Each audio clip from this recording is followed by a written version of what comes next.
Hey everyone, it's your host Marcus Norman of the Incredible Gentleman Style Podcast Show. And today we are going to be talking about franchising, but not just any franchising. I have a veteran here, Mr. Max Emma, and his extensive experience in the franchise world is profound and legend. He has dove deep into the world of franchising. He is actually a certified franchise executive with over 2 decades, 20 years of hands-on experience in the franchise world, from providing bookkeeping services to over 100 franchise brands across the U.S.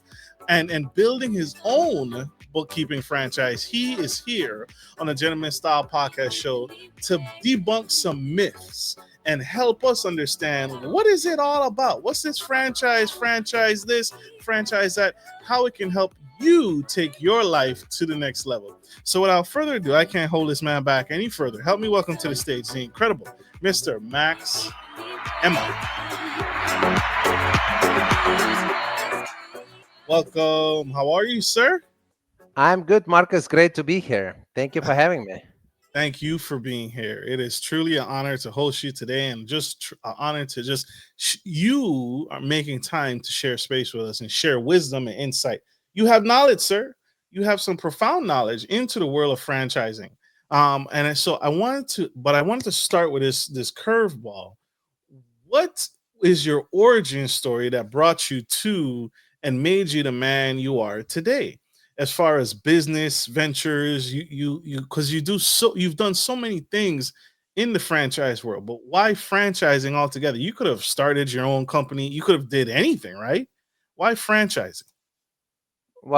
Actually, I've studied my company and I did work for corporate America. So I had a little bit of everything and got into franchising by accident, literally. So my background takes me back 32 years ago when my parents brought me here from the former Soviet Union. I was 18 years old. So I came here without friends, without English, no job, and only finished 1 year of university back in the former Soviet Union. So um, I had to start from scratch. Learned English. I had to learn it fast, so I came up with my own know-how how to do it. Got that down more or less. Unfortunately, the accent doesn't go away, but hey, I learned to live with that. And then got my education in finance, graduated with honors while working at Costco for 5 years, which was a great experience because I've had hundreds of people coming through me every day. So I learned different types of people, how to deal with difficult customers, how to make friends. So it was like really, really great. And then after graduating, I worked for corporate America for 4 years doing finance. And in about 4 years, I realized that corporate life is not for me. I'm always joking that I was really bad on kissing butts because apparently I was kissing the wrong ones because other people were doing a better job. They were getting promoted faster than me. But jokes aside, it was a great company. I just didn't like to do the same routine all over again, and they were willing to pay for my MBA, and I was getting promoted. But I'm like, no, I can't do corporate America anymore. So I gave them a 2 week notice, and July 4th, 2002, so almost 23 years ago, became my real freedom day because that's the day when the first time I wasn't employed by anybody. And so for 23 years, I'm continuing to do that. I'm my own boss, which has its pros, it has its cons, because when you have your own business, you're the last person to get paid. When there is a issue, you have to pay everybody else, and if there is a shortage of money, especially in the beginning, you just have to wait till you get some money to get paid.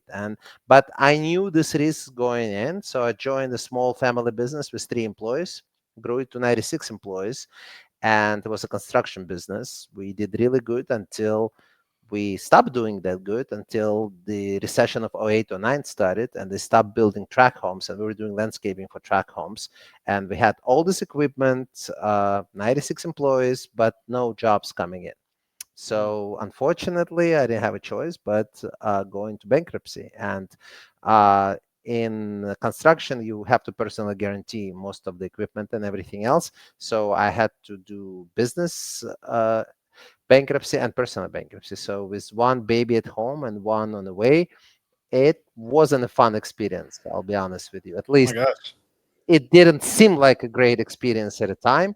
I honestly thought that this is the end of it, and it's just not for me, and I should give up the entrepreneurship and just go to work for somebody. Okay, I've tried it for what what was it, for 6 7 years, so time for me to go back and work for somebody else, which, luckily for me, no jobs were available at the time because the whole country was in the recession. 08 or 09, nothing was available, so it was mortgage crisis, it was real estate crisis, so everything. And that's what saved me at the time. Since there weren't any jobs, I didn't have a choice but open another business and start from scratch, grow it, and this business was more successful, and we sold it.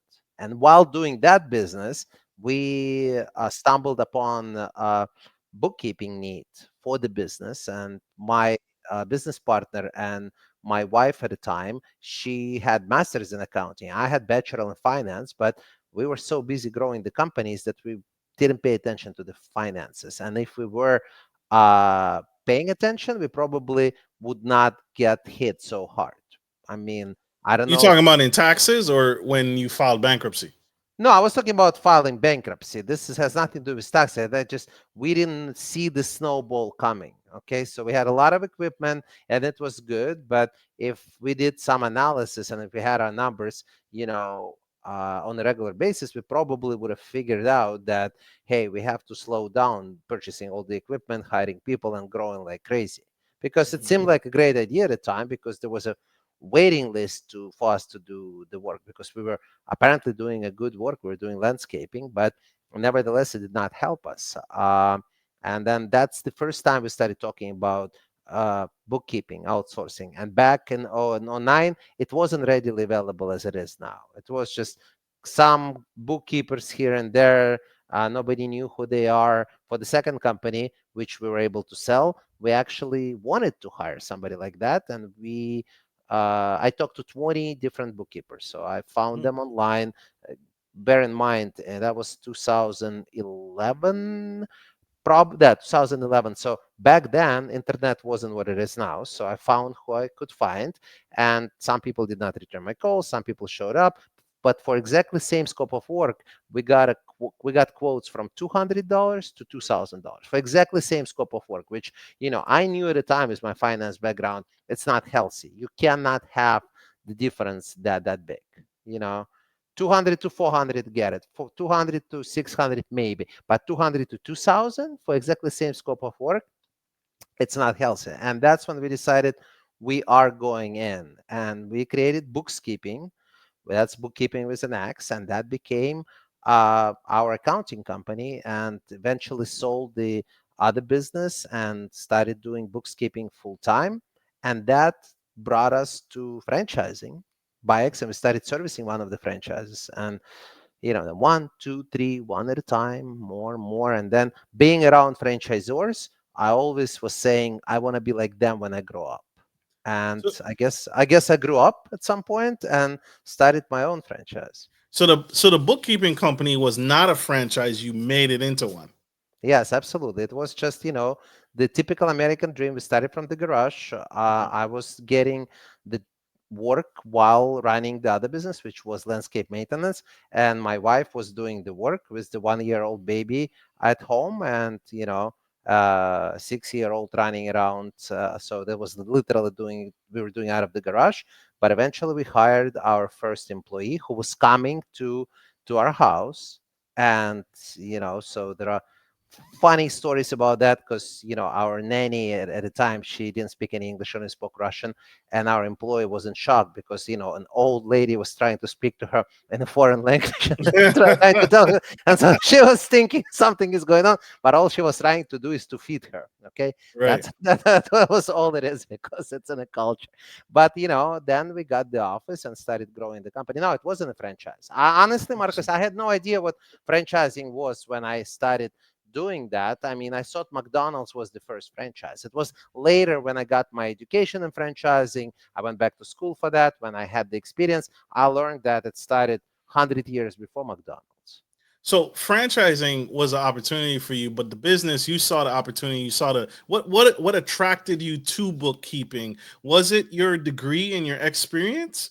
that you had your because you said you're highly educated, and so what attracted you specifically to bookkeeping? Because you had a construction business, you had another venture, you had numerous businesses that you could have started. What is it specifically that attracted you to bookkeeping? Just the revenue, the simplicity of it, like how simple it is, or that so many other businesses were messing up the like you did. You said had we had the analysis, we would have probably not even have to go through bankruptcy and all of that. What was it exactly that attracted you to So highly educated, it's an overstatement. So my business partner, who's now my Elena Emma, who's now my ex-wife, but she's still, a co-founder. She's still part of the business. So we still are running it together. So she has a PhD, which she's now applying, and all our employees and franchisees are actually getting executive coaching for a year. And she's also doing it for companies like PepsiCo and other companies, but our franchisees and our employees getting it for free.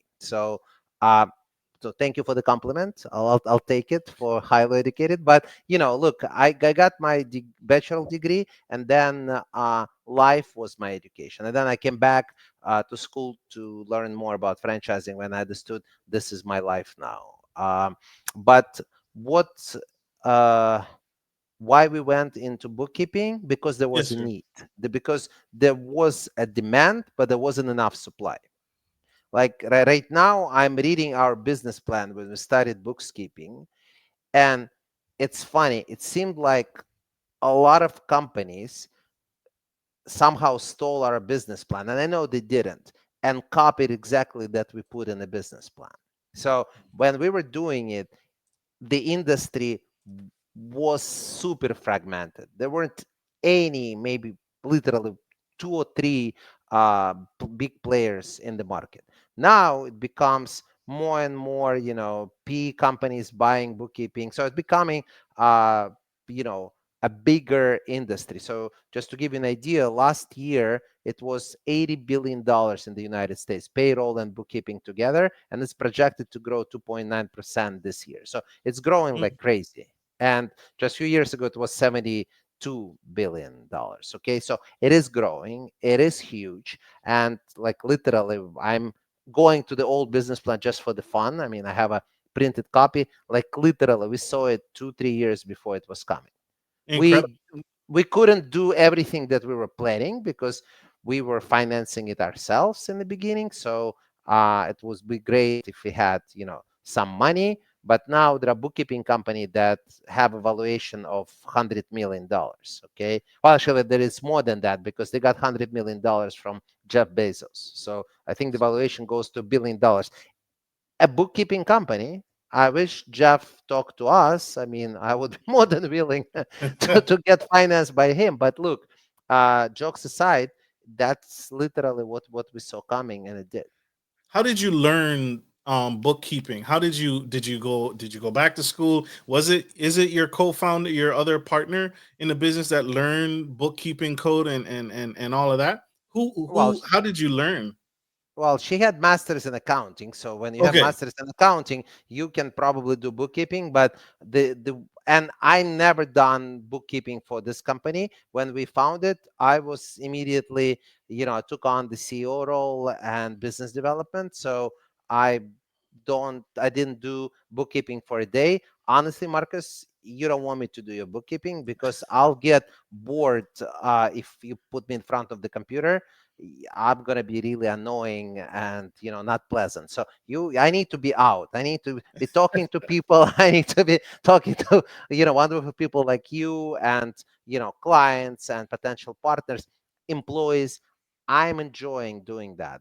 Sitting in the office, it's not for me. Maybe that's the reason why I left corporate America. One of the reasons. Okay, and I learned over the years that everybody has to do what they're good at, trying to change yourself. I have a couple team members who are my right hands, like director of accounting, director of operations. I'm jokingly saying, well, would you ladies like to do some sales? And they're like, Max, we're gonna quit tomorrow if you put us in front of Mm, people. They don't want to do it. They're like, absolutely, they're frightened to talk to people, but they're so good in what they do. They're wonderful, but it's not for them. And I'm totally fine for with this. So that's why God, I mean, not that's why, but God made us all different, and I learned to embrace it instead of changing myself. Absolutely. So why not stay? This is a mindset question. Why not stay a business instead of franchising? Why did you guys decide, or who decided to turn it into a franchise bookkeeping company instead of just growing and growing clients and your marketing and scaling that way? Why and when did you guys decide to franchise? So your podcast has God in it. So it might very well be God, because I literally woke up with this idea. So it came to me at night that we ought to franchise the business. Again, at the time we were doing bookkeeping for, among regular bookkeeping for local businesses, we're doing bookkeeping for some franchises.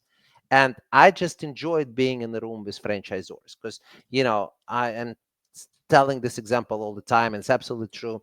I go to a lot of franchise conferences and expos, and it's absolutely normal to go into a room at night, into the bar, and see two franchisors of two competing franchises. Each has over 3,000 units, talking to each other, having a drink. They fighting for the same clientele who buy the franchise. They're going for the same type of employees. Okay, they're going for the same end users, but they are friends because they believe in abundance. They believe there is enough work for everybody, and I absolutely love that about the industry. Like, I've done it several times, more than several. You walk around the corridor and you see CEO of a company that has, 5,000 units. I mean, smaller than that. You stop them, they stop and they talk to you, and then they give you, hey, here's my cell phone number. If you have any questions, text me. Mhm. Where do you see that? I mean, I'm way smaller than them. So people like to help. So franchising by itself is a beast of its own in a good way. So that's what I like about franchising. But I literally came up with this idea at night. I'm like, hey, uh, it's still a need in the local markets, but a lot of our competition in the local market still not sophisticated enough. I mean, you're not going to believe it, but there are some bookkeepers that still don't have website, and this is 2025. I believe it. Okay, uh because they're so busy. They are the doers. They know how to do bookkeeping. I'm sure they're great at it, but they pretty much bought themselves a job. I mean, not bought themselves, they got in one client, two clients, five clients, and then this is it. They get to the limit, and they're like, don't have days off, they're working, they're making good money, but that's not the business, because as soon as they go on vacation, the job is piling up, and then they come back and they have to do the work again. So this is not the business. When I sell franchises right now to our franchisees and I talk to them, I'm like, don't buy yourself a job. If I learn, I always ask, where do you want to be in 3 years, 5 years, so on and so forth. So if they tell us that, well, they just want to have X number of clients and they want to do everything themselves, I'm not going to sell business to them. I don't want them to secure the territory and limit it to one person. I want somebody who starts growing where sky is the limit, because I strongly believe sky is the limit in anything you do. It just, you have to change how you're doing it. Yes, it's a good idea to start to do it yourself, but eventually learn how to delegate. That's So what's going you're, to take it to the next level. So you're saying a good franchisor or potential buyer of a franchisor isn't someone who wants to just buy a job. A good franchisor is someone who truly wants to build a business, someone who wants to hire employees, hire a team, provide job market on jobs for people in his local community, provide stable employment and grow and scale, and someone who wants to be um working on the business and not in the business. Did I understand that correctly? Yes, a good franchisee is exactly like you described. The only portion that I'm not going to agree 100%, for example, what bookkeeping is doing, we are offering staff for our franchisees. So if they don't want to hire people and manage the staff, we provide them employees. Really? So we train them, we give it to them. They still have to manage them, but these employees are not in the local market. So that's the only thing I would disagree that they don't have to provide the jobs in the local market to be successful, but yes, they have to service local market providing bookkeeping services. So if they want to hire, we have one franchisee who is super successful. She wants to hire local people because she just tells me, Max, I want to have somebody in the office. I want to talk to somebody. I'm tired of Zoom, and I don't blame her. I mean, this is this is her prerogative, and she can do it, and I absolutely respect that. But there are some people that like, hey, I don't want to, find a bigger office, manage the employees, deal with the state laws and all the employment and meal breaks and all of this beautiful stuff. So fine, if that's the case, we're going to help you to find employees. Absolutely. What other perks or what other benefits are there to buying this franchise? What other perks and benefits? Because I think that's important, right?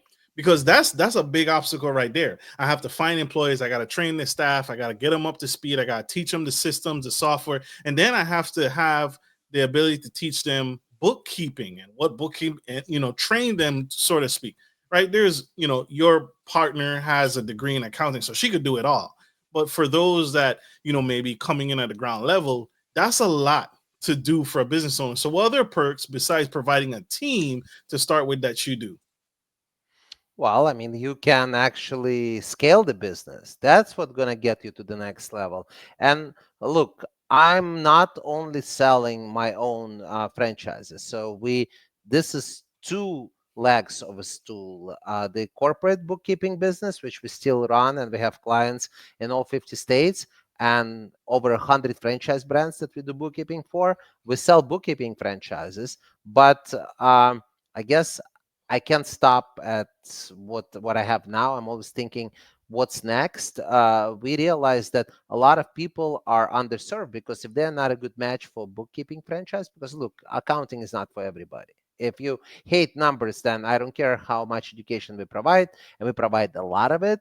It's just not for you. So I open a franchise brokerage. So if somebody's not a good match for bookkeeping, we help them to choose one out of 630 plus franchises right now in absolutely different industries, from insurance companies to pizza shops to plumbing companies. And by the way, my services here are 100% free because we Incredible. only get paid if somebody buys a franchise. We get commission from franchisor. So when I'm going to answer your question, Marcus, about who is the good buyer and what is going on, I'm going to tell you not just from bookkeeping perspective, but from perspective of other franchisors, because we talk a lot. We have Okay. conferences. We discuss it. Yes, we do want somebody who actually like to grow the business, because look, if somebody buys a franchise, they get a protected territory in most cases.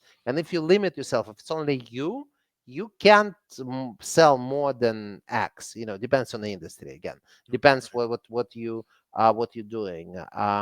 But you can't do anything more than number of hours per day. Okay, so which means a franchisor has the cap in the royalties they're going to be getting, because every franchise gets royalties, which is a percentage of a top line, the Mhm. percentage of gross revenue. Okay, so So, the bigger the gross revenue, the more money franchisor gets to support other franchisees and to sell more franchises. So again, if somebody comes in and buys, I'm going to do all the work myself, that's it. I remember there are a couple things in life, not couple, more than couple, but I remember, and it helps me to make right decisions. I hope right for me anyway. So I like to go to a Greek restaurant in San Diego for years, and then so for about 15 years, if not more, that I remember this place. It was always husband and wife running it. They didn't have any employees. She was serving at the tables, and he was cooking.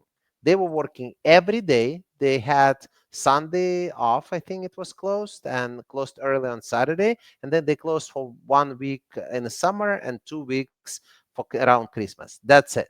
So every mm, day, 6 days a week, they worked in the business. oh my Look, gosh. for me, and again, it worked for them. They eventually sold, relatively young, young couple, I think their kids grew up and then they sold. But I think for a while, people in this country had family businesses like that. When you are in the business all the time, I Yeah. don't want business like that. I'm not judging. I'm just saying it's not for me. For me, it's not work-life balance. It's life-work balance. Life goes in front of work. Yeah, the typical mom and pop own a business, and now the family continues it on. So that's absolutely true. So what's the hot franchises today? What are some really hot good franchises that are doing well that you've seen in your brokerage? So different industries, and I want to tell you and the listeners and the viewers that this is actually cyclical. I remember it was really funny. I was at the franchise conference, the biggest one. Usually it's like 4 or 5 thousand people. Everybody and anybody in franchising comes, and this one I'm talking about happened in February of 2020, right before COVID. So we didn't know we're gonna get shut down, but something was happening. Over 1,000 people canceled. They did not show up. So instead of 4,000 people, were maybe like 2,500 people. The hottest topic and the hottest franchise was fitness. Everybody was saying, well, you have to be an idiot not to be a fitness franchise. This is it. This is how you're going to make money. Everybody was talking about it. Fitness Just franchises? fitness, it was super hot. Everybody was Really? people. Oh, they were making money. There was like a demand, and then COVID happened. And guess what? We all know what happened. The big guys, they stayed. They became even stronger. They acquired other ones, and they were able to create online classes. Started, teaching people online. But the smaller guys who were just getting into it, they suffered, and a lot of them closed the doors, or rather never opened, because I'm talking about the new franchise. Well, we just finished all the documents, we're going in, this is the plan. And they were pretty hot and sexy, but the what happened in the world killed it. So I want to Yeah, say, when I tell you what's hot right now, there is a there is a chance it'll change, god forbid, for another COVID. Not COVID, it's just, every business is cyclical. So right right. now, senior care is super hot. So right now, Really? people making really good money for in-home care services for seniors. So great business, great model. But there is more and more companies, independent and franchising, opening up, and they're all fighting for the same employees. This is the issue right now, in my opinion. It's actually the employees, because people who want to work in this industry, they already work for somebody. So if I'm you know a new franchise coming to the market, I probably can't pay way more, because if I pay way more, then I have to charge more, and then I'm not going to be competitive. Why somebody drops the company they're working for right now and come to work for me? So, but today it's fixable. People find the ways around it. But in a few years, if it's going to grow like that, eventually that's going to become an issue. But today it's a really hot market. So I still say senior care is hot, pet care in any way, shape, or form, dogs, cats, birds.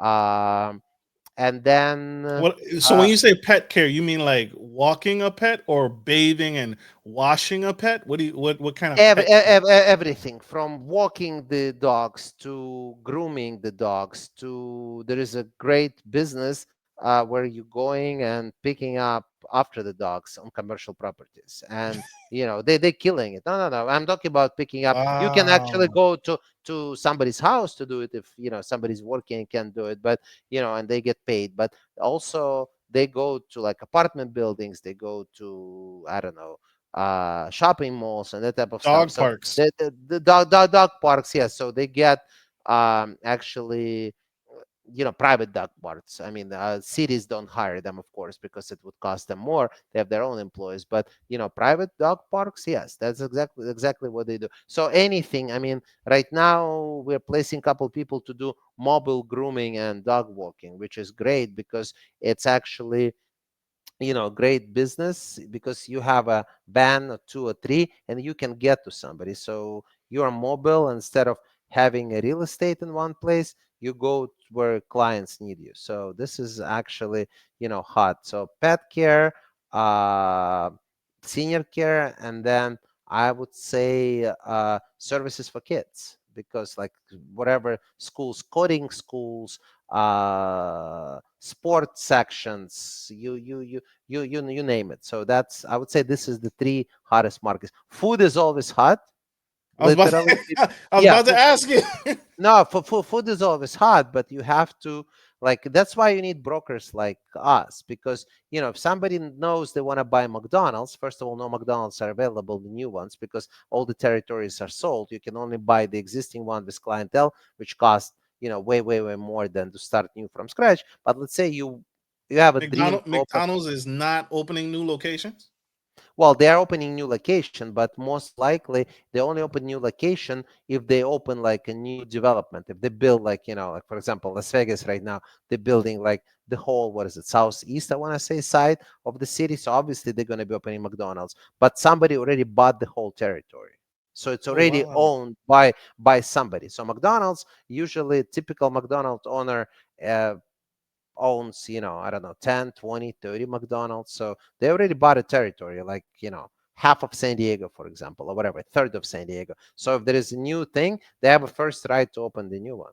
Because, McDonald's is interested to deal with one person who owns 30, then have 30 people that own one. And that makes a lot of sense. So, but they don't even use like brokers like us, because if you really, really, really want to buy McDonald's and you have this millions of dollars, you call them directly and they'll let you know if somebody's selling McDonald's.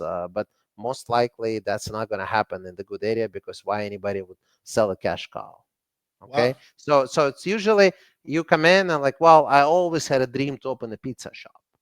Uh-huh. So Domino's is the same. They sold most of it. Again, maybe somewhere you'll find territory or two, but from what I understand, like Domino's, Papa John's, they all sold out again, because somebody buys like the whole cities, the whole territory. So okay, pizza shop, and right now there might be 15 available that you can look at. So if you are looking to pizza, are you going to do the research for all 15 of them? Are you No. going to compare them? And then even how you do that, you spend hours, you spend days, and then you start contacting them and they're like, oh no, San Diego is already sold. We're already waiting for somebody to open. Like, so I was doing that all for nothing. We do all this legwork. We provide the analysis. We help them to choose which one is the best. And then we make sure that this is territory is available. And only after it's available, we guide them through the process and we put them in touch with the franchisor. So that's what brokers do. Again, but most of the time, people come in, I want to have a food business, but they don't know which food business they want. That could be a pizza, could be a burger, could be, whatever, hot dog stands, ice cream, you name it. So Right. if you are open-minded and you just, okay, I want to do food. Okay, good. But let's look at different options. What Let, about let what about car washes and laundromats? Are those a good franchise to invest in? Absolutely, they're great businesses if you can find a territory that works for you. I mean, it depends where you're gonna put the laundromats. I live in San Diego, for example, so most of the buildings in downtown San Diego already have laundry in each room, in each condo and apartment. Okay, because they're newer buildings, but a lot of old but super expensive buildings in New York City and East Side, they don't have that. So people paying $10,000 rent and they have to go down to the building to do laundry, because if the building is so old, it just cannot support the plumbing to put it in each unit. That And makes people know that they pay all this money. Again, new buildings, of course, the remodel buildings, when you buy, yes, but a lot of apartments don't support that. So their laundromat would be good unless there are 10 on the block, and there are not going to be 10. But if there are, so again, finding the right territory. right. Right. So Super. you asked me about the business. Dry cleaning was super hot at some point. Then COVID happened. Everybody stopped working from home. I mean, started, not stop, started working from home. They don't Guess need what? dry cleaning. The dry cleaning businesses, like right now, they're not on every corner like used to be. They used to be on literally every corner. Now a lot of them are gone because they just could not stay open. Incredible. Wow. That's incredible. What is the typical royalty for franchising? And I know it varies, but what is the range? Can you give the range of royalty fees from the lowest to the highest that you've seen? I'm sure you can find probably lower than that, but if you ask me for the average, it's 6 to 10%, and it depends. Sometimes you can get 5, sometimes you're gonna find 11, but it also depends on the industry. Like restaurants, I would say typically 4 to 6%. Business to business service are 9 to 12%. But look, you're not gonna buy a franchise based on what royalty is. You're gonna buy it. For example, bookkeeping, the royalties is 10%, but we also help our franchisees to find clients because we do bookkeeping for 100 franchise systems in the US. So it's called enterprise accounts. So all the new franchises coming to our way, their source, an existing one, their source of clientele for our franchisees. So look, if you're getting clients, I mean, it makes sense to pay higher royalties than if you're not getting clients. Okay, I re- so that's why you have to look at the whole picture. Yeah, it's not just one thing. You have to analyze, the entire thing. The FTD, the franchise development document, the one that you get before you decide to buy, is on average couple hundred pages. I mean, if you don't know how to read it, good luck, because it's huge and it has a lot of stuff. Some stuff is legal and is like blah blah blah blah, but a lot of stuff super important. If you don't know where to look, you're gonna miss important things. Absolutely. So pay attention to what you get for your franchise fee because what you're saying makes sense, right? It makes sense that if I'm paying 10%, 11%, 12%, but you find me clients and you bring me clients and you have those networks and you have those enterprise accounts with established Pepsi Cola and those established corporate accounts to already say, hey, as soon as you walk into this business, as soon as we close, we're already looking for clients and you're starting almost practically with a book of business.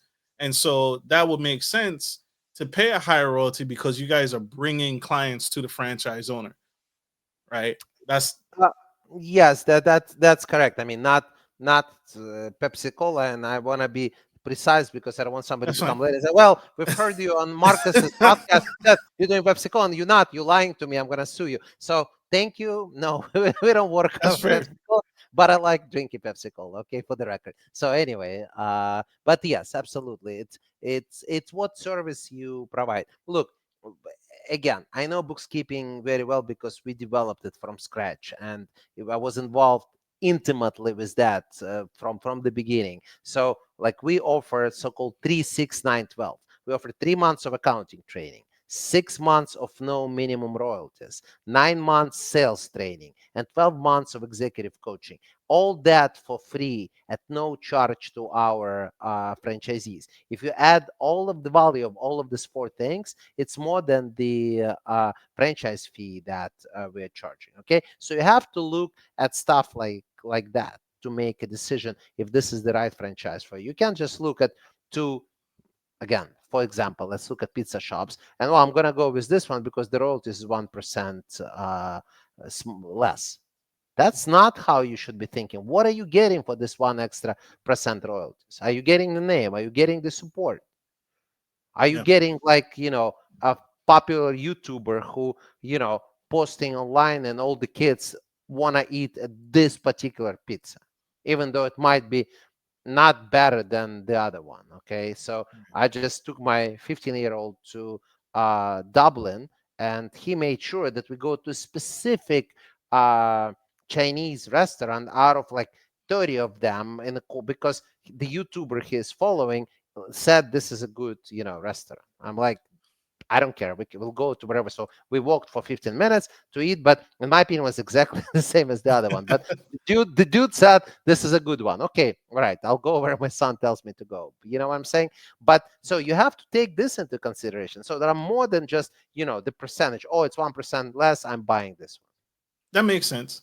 And that makes absolute sense. How much should I go into a franchise when buying a franchise? When I come to you for a brokerage to find me a franchise, if I want to buy a restaurant, do I need to have restaurant experience? Do I have to have worked in a restaurant before? So same thing. If I want to come to you to start a book, buy a bookkeeping franchise, should I already be familiar with bookkeeping, or can I start ground zero, no experience, and still buy into this franchise if I want to? What are your thoughts there? Should the person have experience prior to buying the franchise? Sometimes having experience is a bad thing, and it depends on the situation. And I'll explain to you what I mean. You know, franchising, you have to follow some franchising rules. When we get somebody who comes in and just tells, son, let me tell you how I'm going to run your business, then that's probably not a good franchisee. Okay. And I don't care how many years of experience they have to listen how we are proposing them to do it. Okay. So we always open to suggestions. We always open to changes. We always listen, and we actually making changes listening to our franchisees. But I want to make sure that we are on the same page how we're running the business. I'll give you a great example. So right now, we just sold a franchise to somebody in Wichita, Kansas, and he's going to training in a few weeks. He's a CPA with franchising experience. Okay, so he can probably teach all of our franchisees how to do bookkeeping for franchising, but he needs help in sales and business development. And we talked about it before we signed the agreement. I'm like, look, when you come to class, there's going to be other people who don't have it. So let us do our thing. Don't say, well, there is a better way of doing it. You can share it with us and maybe we'll implement it for the whole system. And he's totally fine with it. He's like, Max, this is not going to be an issue because I want to know how people are doing it, because I was stuck in my, world, and I was doing it the way I was trained, but maybe there is a better way of doing it. That makes sense. That makes absolute sense. So just because you don't need to, and like you said, experience can be a bad thing. So that's super super important. And Marcus, I wanted to mention one more thing, which is, in addition to what you said, um, if you are a good cook, if you have the best recipe of pizza, doesn't mean that restaurant business is for you. I want to make it very, very clear. You can make the best pizza at home, and your friends and family, they're absolutely loving it. But it's one thing to cook one big pizza for dinner. It's another one to cook 100 pizzas in an hour that have to come out exactly the same, with the same number of pepperonis, same temperature. And you have a kitchen where you're going to have 4 or 5 people that going to be, butting each other all the time. So you need to make sure that this has nothing to do how good of a cook you are. I'm going to argue that you can be a great restaurant owner, restaurant franchise owner, and don't know how to cook, because you're not going to sell your grandmother's pizza recipe at the pizza shop. It has to be exactly what they tell you. You can come up with your own recipe and say, well, I'm going to do my grandma's favorite recipe. They're not going to allow you to do that. Right. Have you ever told or recommended or told a franchise potential buyer, no, you're not a good fit for franchising? Have you ever, and why? Yes, I have, and for both of my business and for bookkeeping and for as a broker. And the main reason, if somebody is not coachable, I Have to just be basically, coachable. you have to be coachable. More than entitled to your own opinion, and you should, but you have to be coachable, because franchising is about following the rules. Like, look, the colors of bookkeeping, the corporate color, are same as yours: red, white, and black. So I had somebody who came in early on. That was like, God, 5 years ago, 4 years ago, and said, I want to buy yours, but I want it to be as an extension of my CPA firm, and my colors, I don't remember, let's say yellow and green, whatever they were. So I want to change your logos. I'm like, it's not happening. Our logos, our trademarks, everything is red, white, and black. That's what the logos are. So I'm not going to let you to change it because you want it. Like, well, then we're not going to make a deal. So you're going to turn me down? I'm like, yep, Wow. yep. Wow. I'm gonna turn it down, because look, you have to follow some rules. Right. For example, bookkeeping. And look, again, I'm using bookkeeping because I know it very well. But in any industry, um, let's talk about McDonald's. They're not going to let you sell pizza in McDonald's, even if you have a line of people asking for it, because this is not a typical, that they don't sell pizza. And everybody's fine with that. If you want to have a restaurant that sell everything, then there are franchises like that allow you to actually, have different stuff, but again, you have to follow the recipe, or open one restaurant and call it burger, pizza, hot dog by Max, and then sell whatever the hell you want. I mean, no restaurant, no franchise will allow you to sell Pepsi products if they have an agreement with Coke. They will not allow you to, and then the other way around. Yes, sir. Yes, sir. So that's the example I would give you. I appreciate that example. Some people will argue that real estate is the path to financial freedom and wealth. What are your thoughts? Is real estate better than franchising, or is franchising better than real estate, investing in real estate? So are oranges better than apples? It's this true. Sorry, Marcus. I'm not trying You're to be good. serious, but the question is, to each of its own. Like everybody pick what they. So I have a brother who I love, and we have this conversation all the time. And he's like, "Well, real estate is how you make passive income. You buy a bunch of real estate, you invest, and you get money coming in every day." And I'm like, "Well, but what is the fun in it?" And potentially you are limited to sell it only where the real estate market is right now. Um, like I know when I'm done with this stage of my life and move to the next one, I'll own a bunch of business. I mean, I already own three, but I'm sure there's going to be more coming up. And I mean, I get partnership offers all the time. I just don't have the time to do it because I absolutely love running, opening, and then selling different businesses. So I cannot tell you what's better in terms of investing time. Yes, obviously businesses will take more time than passive real estate. When you actually uh, buy apartments, I mean condos, you rent them and then you have a management company managing it. Of course it's less work, but you still have to be involved, and depends what you're looking for. So That's it's fair. a very very very hard question, and I don't know if anybody will tell you based on the historical data. I'm sure there is some data that tell you one way or another, but it really depends.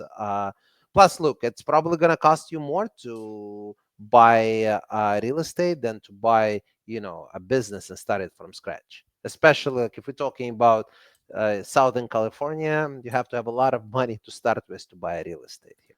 So speaking of money, how much money should someone have before approaching you to buy a franchise? How much money? Because McDonald's is, you need no less than, I think, like $1 million to buy a franchise. How much money should I have before coming to a broker like you to buy a franchise?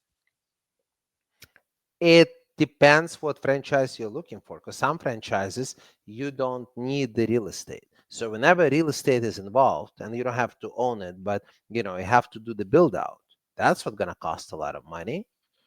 So if you buy a restaurant, I mean, forget about McDonald's. I mean, the way, it's pretty expensive to build one, and you have to have a real estate and everything. Even a small, sandwich shop, you have to do the build out. You have to build the kitchen. You have to buy the equipment. You have to have the tables to the corporate color, the freezers, blah blah blah, everything. So that's gonna cost you money. If you buying insurance business or bookkeeping business, you don't need to have an office. So there is no real estate involved. You can run it from home. Mhm. So it's going to be way less than if you buy a franchise with real estate. So you have to take this into consideration. But look, you can always finance part of it, not always, but in most cases.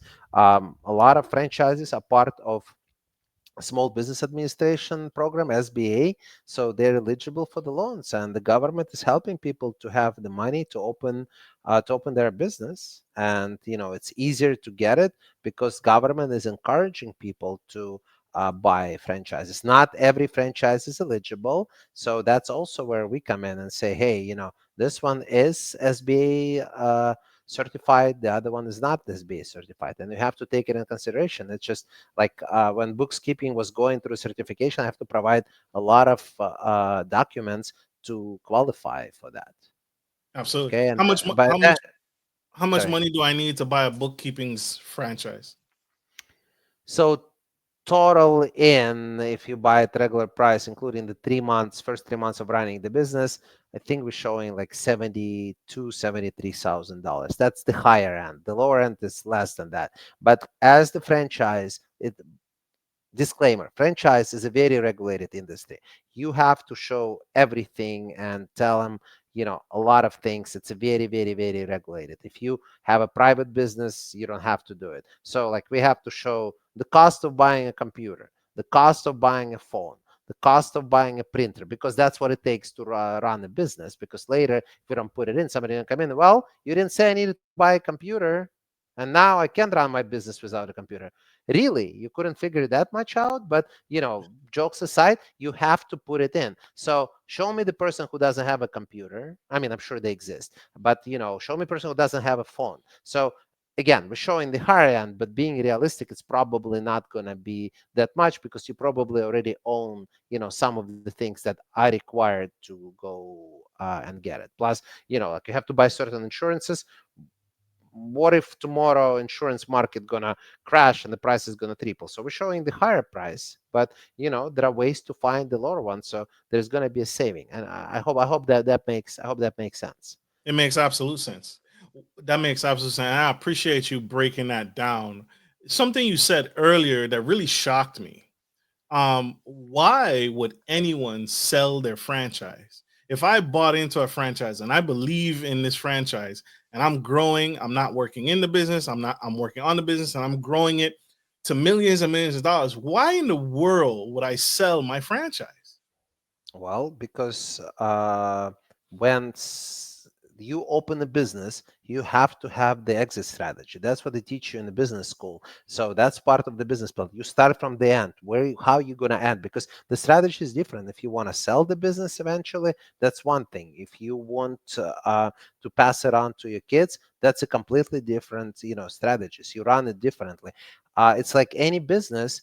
Your situation change. Your kids got older and you want to spend more time with your wife, and the value of the business is enough for you to sell it and semi-retire, maybe do a little bit of consulting, but travel the world and not be in the business all the time. Okay. I mean, maybe you just got different business opportunities. Look, people get burned out. Obviously, the more money business makes, the more money you can sell it for. So that's absolutely, I mean, we also resell the franchises, the existing ones. So that happens all the time. Plus, there are some franchises that are very popular purchases by private equity. They come in, and let's say you own some yoga studios. If it's multiple number of studios, private equity can buy it for millions of dollars. So that can be your ticket out, and that you can have enough for you and for next generation. So it depends. And people build it like that. They open more location, more, build it, build it, build it, build it, and then package it and sell it. And then they open another one and doing the same thing. So I absolutely think this is the greatest opportunity to sell. You get more money on average for franchises than for one of businesses. So everybody's situation is different. Look, I mean, my kids, they would never want to run, an accounting franchise. So I'm not building No? it to, no, no, they're so far from the numbers. It's like my oldest son, he's a musical producer. He does beats for rap industry. Okay, so and he does it professional. That's his full-time gig. He's 19. So the 15-year-old, he's in his own world. He doesn't know what he's gonna do. But I'm telling you, either of them are definitely not, so we're not building business to pass them on to the kids. But there might be some business that people building and they growing it to give to the kids. Depends what it is. Absolutely. Can a franchise be passive? Right? Is that Absolutely. because a franchise can be passive income? Like I can go on vacations, I still own the franchise, but I can spend time with family. All the things that you said, I can spend time with family, I can travel, I can tour the world, I can do consulting on the side, right? Just like what you're doing. You can do podcasts, you can do consulting, you can do speaking engagements. Are there franchises that can be passive in nature? Yes, they are. I mean, my franchise is not passive in nature because I do work, trust me, and but I do go on vacation as well, and the business does not stop. But I have team in all three of my businesses, and I trust the team. and it took years to build a team. Okay, and then plus the beauty of my business that it can be done remotely. As long as I have access to email and internet, I can, and phone, I can run business from anywhere in the world. Like we have offices in multiple countries. Between three of my business, I have employees in 10 countries. Okay, so I do travel a lot. Okay, plus, I love to travel personally, and my kids live in different cities, so I'm seeing them all the time. Okay, so I'm available. I mean, there are days where our team knows I'm not available because I work on strategy, or I just want to take a day off. They know that and they respect that. But most of the time, hey, they have questions, I'm right here. So, but to answer your question, absolutely, there are passive franchises, passive income franchises, and there are semi-passive. But to build it, you need to be there. So it's not like you buy it and it just starts making money on its own. You have to get it to a certain level, and then absolutely it's passive or semi-passive. But look, if your GM left tomorrow and you don't have a succession plan, just tells you, I'm no longer want to work for you. That's it. I quit for whatever reason. Can you guarantee you get this person forever? Of course not. So either you have to have a plan B, or you have to be ready to stop what you're doing and jump into that and run to save the business. Because if you don't, you're gonna lose everything. That makes sense. That makes perfect sense. This has been an incredible conversation. Mr. Max Imayar, spilling the tea on the Gentleman Style Podcast show. This is epic. Sir, you have shared so many nuggets, so much wisdom, so much insight on this episode today. If you had one more nugget in the hat, one more thing to say to that young boy, that young girl who's thinking about business and they don't know where to start, what would you say to them? You've dropped nuggets galore this episode, but if you had one more in the hat, what would you say to them right now watching? Don't be afraid. You can always only connect dots backwards. So you're not gonna know what's gonna happen. Sometimes you have opportunity in front of you, like, nah, that's not for me.